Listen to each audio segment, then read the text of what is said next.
মন। জীবনে যখনই কোনো বস্তু বা সুখ স্বাচ্ছন্দ্য অধিক মাত্রায় আপনার কাছে চলে আসে, তখন নিজেকে শ্রেষ্ঠ মনে করার একটা প্রবণতা দেখা যায়, যা হয় আত্মবিশ্বাসে পরিণত হয়, নয়তো অহংকারে। এবার আত্মবিশ্বাস আর অহংকারের মধ্যে অনেক বড় পার্থক্য রয়েছে। আমি এটা করতে পারি, আমি ওটাও করতে পারি, এ হলো আত্মবিশ্বাস। শুধুমাত্র আমি এটা করতে পারি, শুধুমাত্র আমি ওটাও করতে পারি, আমি হলাম সর্বশ্রেষ্ঠ, এটা হলো অহংকার। এবার এই অহংকারের ধ্বনি অনেক দূর প্রবাহিত হয়, আর এর প্রহার সর্বপ্রথম আপনাকে বিপর্যস্ত করে। এবার এই অহংকার এর বিপরীত শব্দ হল বিনয়, অর্থাৎ নিজের ঊর্ধ্বে উঠে অন্যের বিষয় ভাবনা চিন্তা করা, সংসারের বিষয় ভাবা। এই বিনয়ী হবার চেষ্টা করুন, একের থেকে অনেক হওয়ার চেষ্টা করুন এবং একসাথে থাকার চেষ্টা করুন। নিশ্চিত রূপেই আপনি বিকাশের কারণ হবেন। মত্ততা থেকে নিজেকে দূরে রাখুন, অহংকার থেকে নিজেকে দূরে রাখুন। এই মন প্রসন্ন হয়ে বলবে, রাধা রাধা। কোনো এক বস্ত্রে যদি ছোট্ট একটা ছিদ্র উৎপন্ন হয়, আর যদি আমরা তার দিকে নজর না দিই, তাহলে সময়ের সাথে সমগ্র বস্ত্র ছিঁড়ে যায় আর কোনো কাজে আসে না। যদি কোনো একটা নৌকাতে ছোট্ট একটা ছিদ্র উৎপন্ন হয়, তাহলে সময়ের সাথে পুরো নৌকাই জলে ডুবে যায়। লক্ষ্যের দিকে অগ্রসর হওয়ার সময় একটা ছোট্ট ভুল আপনি যদি করে ফেলেন, তাহলে আপনাকে তা লক্ষ্যের থেকে দূরে করে দিতে পারে। এমনটা এই সম্পর্কের সাথেও হয়ে থাকে। কোনো একটা ছোট্ট কথা, একটা ছোট্ট মনোমালিন্য যদি সম্পর্কে আসে এবং সেটা না মেটানো হয়, তাহলে সেই সমগ্র সম্পর্কটা, অনেক বড় বড় সম্পর্ক ভেঙে যেতে পারে। যদি আপনার সম্পর্কে ছোট্ট একটা ছিদ্র উৎপন্ন হয়, তাহলে প্রেমের সূচ আর স্নেহের সুতো দ্বারা সেলাই করে ফেলুন, যাতে আপনার এই সম্পর্ক অটুট থাকে এবং প্রেম দ্বারা পরিপূর্ণ থাকে। আসুন আমার সাথে ভালোবেসে বলুন, রাধা রাধা। দু রকমের প্রাকৃতিক বেগ থাকে। প্রথম হলো বর্ষা। যখন এর বর্ষণ হয়, তখন মাটিকে শীতল করে নতুন ফসল ফলায়। আর দ্বিতীয় হয় পবন, যা আমাদের সর্বদা শ্বাসবায়ু প্রদান করে। অশান্ত এই মনকে শান্তি প্রদান করে, এই ক্লান্ত শরীরে স্ফূর্তি প্রদান করে। আমাদের জীবনে যত আবেগ আছে, তা হয় বর্ষার মতো হওয়া উচিত, নয় হওয়া উচিত পবনের মতো।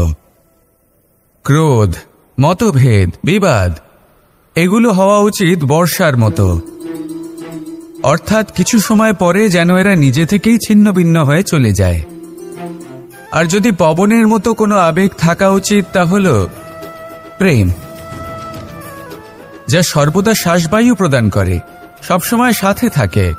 একে আমরা অনুভব করতে পারি না, কিন্তু এই আমাদের অনুভব করার জন্য প্রাণবায়ু প্রদান করে। আর যখন চক্রবাতের মতো সে ভয়ঙ্কর হয়ে ওঠে, তখন সমগ্র সংসার বদলে দেয়।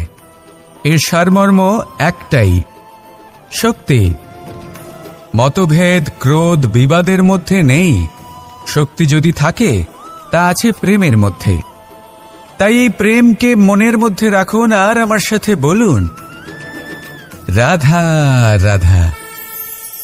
জীবনে দুই ধরনের আবেগ রয়েছে, যার কোনো মূল্য নেই। আমার কথার অর্থ এটা নয় যে এদের কোনো গুরুত্ব নেই। গুরুত্ব যথেষ্টই রয়েছে, শুধু এদের জন্য আপনাকে কোনো মূল্য দিতে হয় না। প্রথম আবেগ হল আনন্দ, প্রসন্নতা।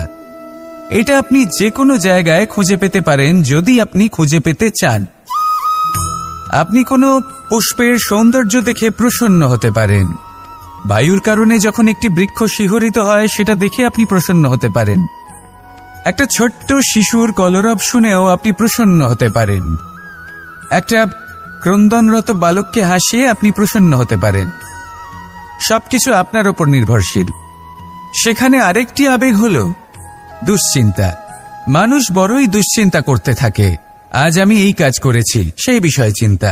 আজ আমি এই কাজ করতে পারিনি, সেই বিষয়ে চিন্তা। কাল আমাকে এই কাজ করতে হবে, সেই নিয়ে চিন্তা। আমি কি সেই কাজটা করতে পারবো, সেই বিষয়েও দুশ্চিন্তা। চিন্তা সর্বত্র রয়েছে, যার জন্য মূল্য দিতে হয় না। যত চান আপনি একত্রিত করতে পারেন। একটা গুরুত্বপূর্ণ কথা মনে রাখবেন, প্রসন্নতা জীবনের একটা নতুন সূত্রপাত। সেখানে দুশ্চিন্তা হলো জীবনের চিতার সমান। এবার এই দুটি আবেগ হলো মূল্যহীন, দুটোই আপনার সামনে আছে।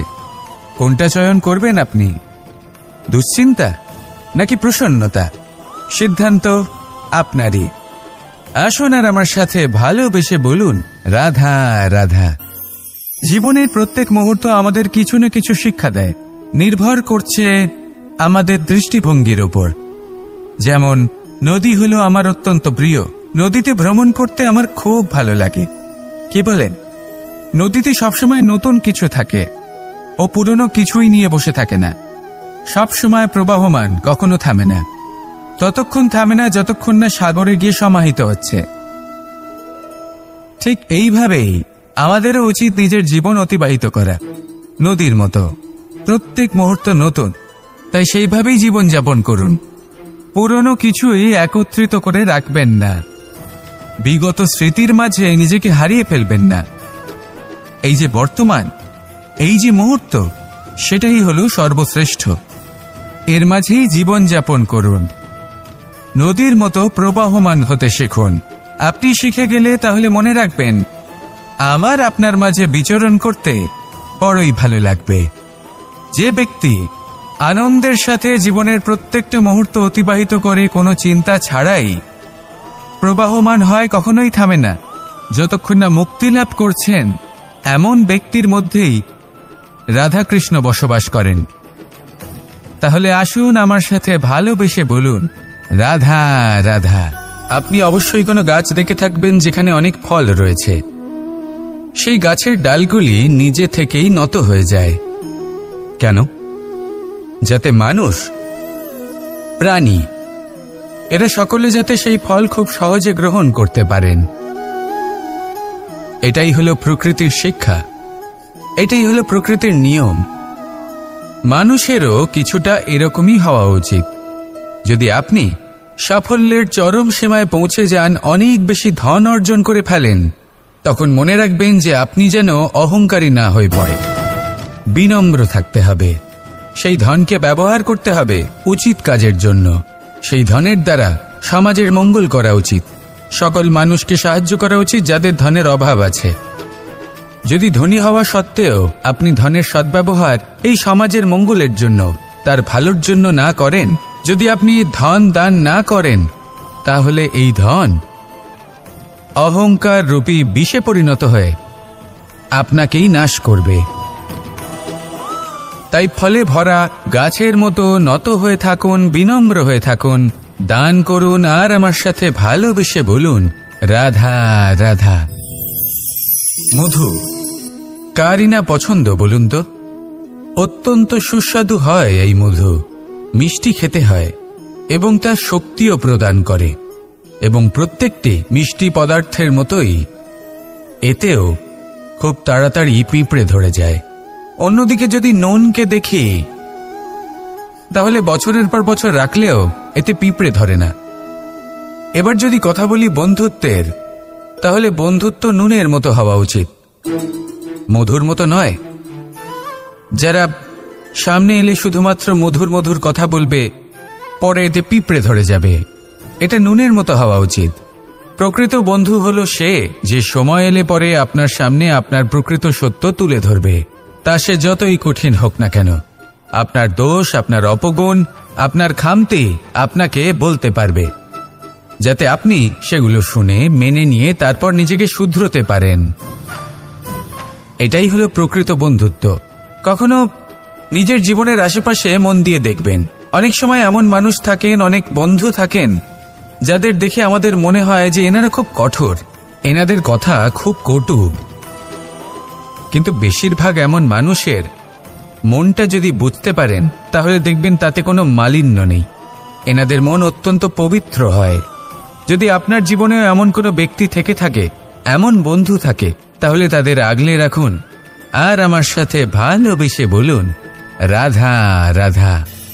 নন্দ বাবাও খেলার ছলে খুব বড় বড় শিক্ষা দিতেন। অনেকদিন আগেকার কথা, বাবা আমার জন্য একটা মানচিত্র নিয়ে এলেন। এটা ছিল জম্বু দ্বীপের মানচিত্র। ঠিক যেন একটা ধাঁধা যা টুকরো টুকরো করে বিভিন্ন দিকে ছড়ানো, যেগুলোকে আমায় জুড়তে হতো। ব্যাস শুধু এটুকুই ছিল আমার কাজ। আমি বারবার প্রচেষ্টা করলাম, কিন্তু বারবার অসফলই রয়ে গেলাম। বাবা এটা দেখলেন এবং হাসলেন। বাবা বললেন, একটা কাজ করো, এই প্রত্যেকটি অংশকে উল্টে রাখো। আমিও উল্টে রাখলাম। তারপরে দেখলাম প্রত্যেক অংশে মানুষের শরীরের কোনো না কোনো অংশ চিহ্নিত। কোথাও হাত আছে, পা আছে, কোথাও মুখ আছে। বাবা বললেন যে এবার এটা জুড়তে চেষ্টা করো। আমিও জুড়ে দিলাম। মানুষের মানচিত্র পূর্ণ হলো। এবার বাবা বললেন, এটা উল্টে রাখো, মানচিত্র পূর্ণ আকার ধারণ করেছে। আমি বললাম, ঠিক আছে। আমি উল্টে রাখলাম। দেখলাম জম্বুদ্বীপের মানচিত্র পূর্ণ হয়েছে। বাবা বললেন, যদি দেশকে সফল করে তুলতে চাও, শক্তিশালী করতে চাও, স্থির বানাতে চাও, তাহলে সবার আগে দেশবাসীকে একত্রিত করতে শেখো। সকল সৈন্যগণ যখন একজোট হয়ে দাঁড়াবে, তখন দেশের শক্তি আরো বেড়ে যাবে। শুধু তাই নয়, বাবা বললেন, যদি ভালোবাসার সাথে জড়িয়ে পড়ো, তাহলে পরমাত্মাও তোমার সামনে এসে দেখা দেবেন। তাহলে এটাই করুন আর আমার সাথে ভালোবেসে বলুন, রাধা রাধা। এই সংসারের সব থেকে বড় সত্যি হলো জন্ম এবং মৃত্যু। কিন্তু আরো বড় একটা সত্য আছে, মিত্র এবং শত্রু, যা আমাদের সকলের জীবনে থাকে। মিত্র সে যে আমাদের সঙ্গ দেয় এবং সংসারের সব থেকে উঁচু শিখরে আমাদের নিয়ে যায়, এবং শত্রু সে যে কোনো মুহূর্তে যে কোনো শিখর থেকে আমাদের নিচে ফেলে দিতে পারে। এবার বিচিত্র ব্যাপার হলো এটাই যে আমরা নিজেরাই এদের সাথে নিয়ে চলি, নিজেরাই এদের পালন করি।